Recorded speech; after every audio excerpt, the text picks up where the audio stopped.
Madame la ministre, la parole est à Madame Lucette Lousteau. Merci, Monsieur le Président.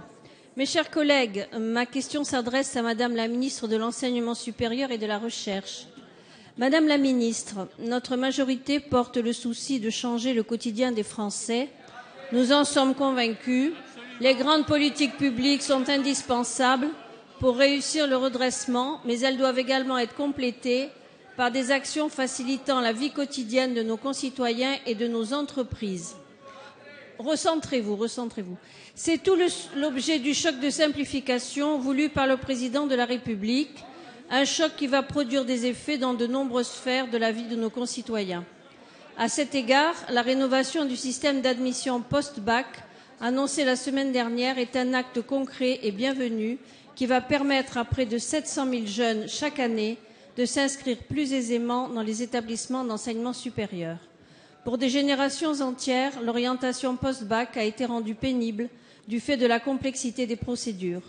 Ce qui doit être un choix de réussite devenait parfois un choix par défaut, un casse-tête et une source d'angoisse. Aussi, les 10 mesures que vous proposez pour rénover et simplifier la procédure d'admission post-bac constituent une réponse adaptée pour moderniser un système qui impacte très fortement la vie des centaines de milliers de jeunes qui s'y engagent. Madame la ministre, la jeunesse est l'une des priorités du gouvernement. Améliorer le système de l'admission post-bac, c'est produire de la justice sociale pour la jeunesse.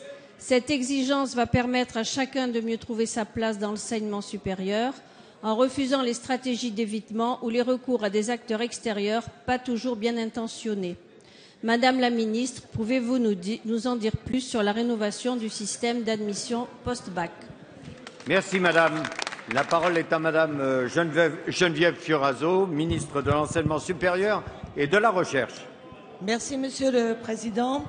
Madame la députée Lucette Lousteau, vous l'avez dit, ce gouvernement a placé la formation, la réussite des parcours scolaires, l'insertion professionnelle au cœur de ses priorités. Or, on le sait, la base de la réussite de l'insertion professionnelle repose sur la réussite de l'orientation, une orientation choisie et maîtrisée par le jeune lui-même et sa famille. Alors, vous avez évoqué APB, le portail numérique qui avait été mis en place par la majorité précédente, qui était une bonne chose parce qu'il remplaçait des inscriptions par fil en bousculade, mais il présentait de nombreux désavantages et il devait être amélioré. Pourquoi? Parce qu'APB était devenu un véritable casse-tête pour les jeunes et pour leurs familles.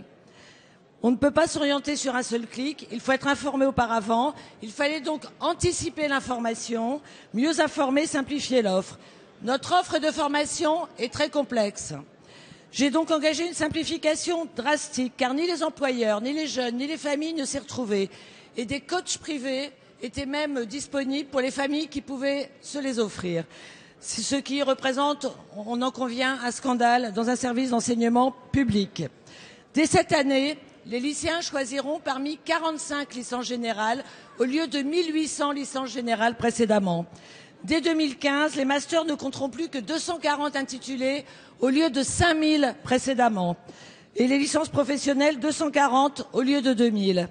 C'est cela le choc de simplification dans la vie réelle, concrètement, pour améliorer le sort de la population. Le calendrier d'APB sera modifié pour que les lycéens valident les vœux après la semaine des écrits du bac et pas pendant, ce qui était une source de stress. Un numéro vert sera mis en place, une équipe dans chaque rectorat répondra aux questions des lycéens de leur famille.